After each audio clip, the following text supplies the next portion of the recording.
Hello everyone, this is me Kapil सिक्का। स्वागत है आपका स्टडी की एजुकेशन प्लेटफॉर्म में। इस वीडियो में आज हम चर्चा करने जा रहे हैं हाल ही में हुए एक चेंज की। चेंज क्या है? आज आपने देखा गवर्नमेंट ने अनाउंस कर दिया कि वो 36% स्टेक अब वोडाफोन इंडिया में ओन करेगी।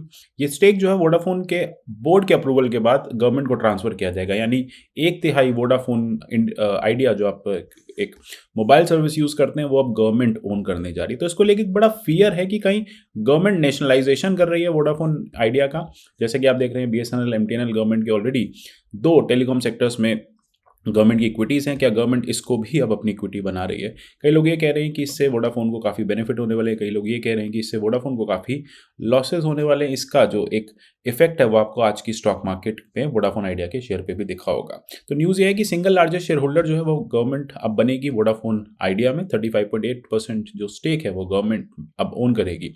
वोडाफोन के पास 28% स्टेक रह जाएगा, आदित्य बिरला के पास 17% स्टेक रह जाएगा। वोडाफोन आइडिया के बोर्ड ने इसको अप्रूव किया है। जो गवर्नमेंट की पेंडिंग पेमेंट्स थी एजीआर की, जो आपने देखा जितने भी जो रेवेन्यू पेमेंट्स पिछले लंबे समय से स्पेक्ट्रम की चलती आ रही थी, जो गवर्नमेंट की पेंडिंग थी वोडाफोन के पास, वोडाफोन ने अब उसको इक्विटी में, अपनी पेंडिंग पेमेंट को इक्विटी में कन्वर्ट करा लिया। मतलब पेमेंट ना देने की बजाय वोडाफोन ने अपने शेयर्स जो हैं वो गवर्नमेंट को इशू कर दिए। तो जानेंगे इस वीडियो में कि क्या ये नेशनलाइजेशन है, क्या इसका कुछ और मतलब है, और किस तरह से वोडाफोन इंडिया अब आगे समय में वर्क करेगी।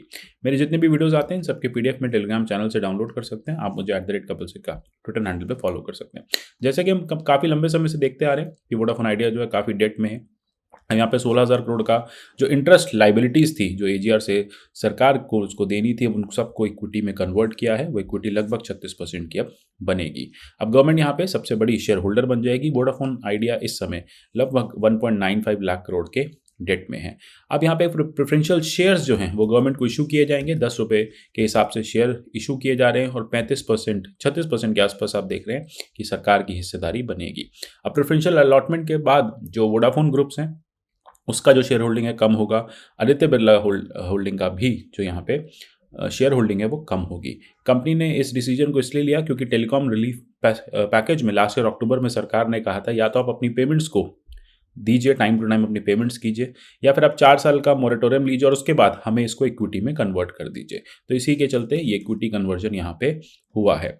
अब टेलीकॉम डिपार्टमेंट ने जैसा कहा था कि जो भी आपके इंटरेस्ट की इंस्टॉलमेंट्स हैं, आप इसको जैसे ही अगर आप पेमेंट इसको करना चाहते हैं तो कर दीजिए, अगर आप पेमेंट नहीं करना चाहते हैं तो आप इसको हमें या सरकार को हिस्सेदारी में कन्वर्ट करा दीजिए। और इसी के चलते वोडाफोन आइडिया ने ये डिसीजन आज लिया। इसका इम्पैक्ट क्या है? इसका इम्पैक्ट सबसे पहले तो हम स्टॉक मार्केट पे देखेंगे कि शेयर लगभग 20% गिरा है। कई लोगों के जो इन्वेस्टमेंट्स थे उसमें लगभग 20% के शेयर गिरने से कहीं ना कहीं लॉसेज रहेंगे।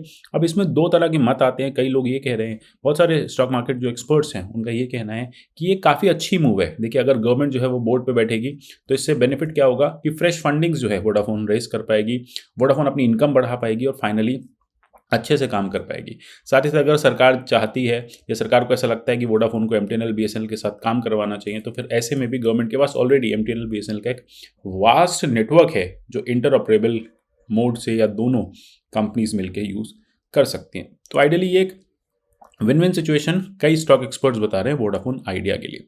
लेकिन बहुत सारे लोग ये कह रहे हैं कि कहीं ये एक इस तरह का इस तरह के अगर गवर्नमेंट इक्विटी बोर्ड्स पे बैठेगी, इस तरह से नेशनलाइजेशन होने लगेगा तो फिर गवर्नमेंट के जो भी ड्यूज़ हैं वो नहीं निकल पाएंगे, क्योंकि ऑलरेडी एक लॉस मेकिंग कंपनी है। तो कोई गारंटी नहीं है कि सरकार के बैठने से कंपनी की जो इनकम है वो अच्छी हो जाएगी, लोग जो है सर्विस को यूज़ करने लगेंगे, कंपनी जो है फ्रेश फंडिंग रेस कर पाएगी। तो इसकी कोई गारंटी नहीं हो। तो इससे क्या होगा कि सरकार के जो भी पेंडिंग ड्यूज़ हैं हो सकता है कि वो समय के साथ साथ और ज़्यादा खराब होते जाए, मतलब ये लॉस इसका बढ़ता जाए और सरकार जिस उम्मीद से इस बोर्ड पे आई है वो पूरी ना हो पाए। तो ये कहा जा सकता है कि इससे कहीं ना कहीं बेनिफिट होंगे या नहीं होंगे, ये भी आगे का मामला है। लेकिन अभी के लिए क्या है कि जितनी भी इक्विटी कन्वर्जन हो रहा है उससे बहुत सारे एग्जिस्टिंग शेयर होल्डर्स के जो राइट्स हैं, मतलब यहाँ पे जो भी उनके शेयर्स हैं वो डाइल्यूट ज़रूर होंगे। मतलब जो भी अभी एग्जिस्टिंग शेयर होल्डर हैं उन सबको अपना अपने शेयर का एक पाई जो है वो सरकार की तरफ देना पड़ेगा। तो ये एक रीज़न था यहाँ पे हमने वोडाफोन के शेयर्स में एक फॉल देखा। अब देखिए, गवर्नमेंट का जो मानना है वो भी सही है कि गवर्नमेंट कह रही है ऑलरेडी इतनी डेट लेडन कंपनी है, हमें यहाँ पे रीपेमेंट वो नहीं कर पाएगी। तो इसके लिए जो एक टेलीकॉम रिलीफ पैकेज आया था उसके तहत हम यहाँ पे इस कंपनी के इतने शेयर्स एक्वायर करने को तैयार हैं। अब ये इतनी बड़ा जो अमाउंट है, लगभग 57,000 करोड़ का जो अमाउंट है, वो बना कैसे, मतलब क्या उसके पीछे का रीज़न था। आप देख रहे हैं यहाँ पे कि हम पहले भी सरकार ने जब स्पेक्ट्रम ऑक्शन की बात की थी तो वहाँ पे एक मैटर क्या आया था कि जो रेवेन्यू है, जो भी इन कंपनीज़ के एनुअल ग्रॉस रेवेन्यूज़ हैं, वो किस तरह से कैलकुलेट किए जाएँ। अब यहाँ पे सबसे बड़ी बात हो जाती है कि जब एनुअल ग्रॉस रेवेन्यू कैलकुलेशन की बात चल रही थी तो बहुत सारी कंपनीज़, बहुत क्या लगभग सारी टेलीकॉम कंपनीज़ ये कह रही थी कि जो हमारी नॉन कोर इनकम है वो आप हमारे ग्रॉस रेवेन्यूज़ में ना गिनिए। लेकिन सरकार या फिर जो टेलीकॉम डिपार्टमेंट है उसका ये कहना था कि हम इसको ऐसे ही गिनेंगे, हम आपके कोर और नॉन कोर इनकम को गिन के ही सरकार का शेयर निकालेंगे। इसको देखते हुए काफ़ी लंबे समय तक एक केस चलता रहा, 14 साल पुराना एक इशू रहा, मोबाइल ऑपरेटर्स और सरकार के बीच में एक लीगल बैटल रही और फाइनली यही हुआ कि AGR जैसे सरकार कैलकुलेट कर रही थी वैसे ही कैलकुलेशन के लिए दिया गया। अब उसके चलते बहुत सारी कंपनीज़ के ड्यूज़ इकट्ठे हो गए, उन ड्यूज़ पे इंटरेस्ट इकट्ठे हो गए और उसमें सबसे ज़्यादा बड़ा अमाउंट जो है वो वोडाफोन आइडिया का लगभग 58,200 करोड़ का बन रहा था। उसमें से वोडाफोन आइडिया जो है लगभग 8,000 करोड़ दे पाई और बाकी पैसा जो है वो पेंडिंग ड्यूज में चला गया।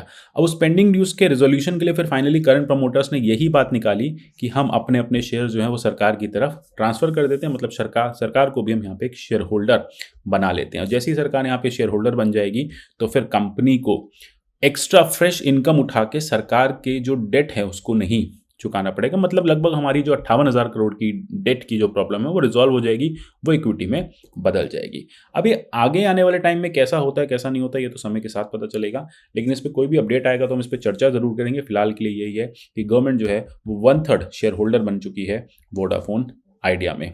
अब ये देखना है कि क्या इसको पूरी तरह से नेशनलाइज किया जाएगा या फिर इसको इसी तरह से चलाया जाएगा, क्योंकि ये भी कहा जा रहा है कि गवर्नमेंट ने यहाँ पे किसी भी तरह के राइट्स बोर्ड पे नहीं रखे हैं।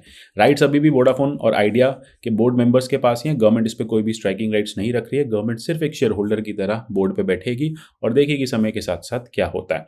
लेकिन हाँ, हो भी सकता है कि अगर ये जो ड्यूज़ हैं अगर ये आगे जाके नहीं चुका पाए या फिर गवर्नमेंट को एक फॉर्मेडेबल यहाँ से रिटर्न नहीं दिखे तो मे बी गवर्नमेंट इसको कंप्लीटली नेशनलाइज कर सकती है। तो ये जैसा भी होगा आने वाले टाइम में ज़रूर पता चलेगा और जैसे ही पता चलेगा हम इस पर चर्चा ज़रूर करेंगे। तो आशा करता हूँ टॉपिक क्लियर हो गया होगा। मिलेंगे अगले सेशन में, तब तक के लिए good bye, take care and God bless you all.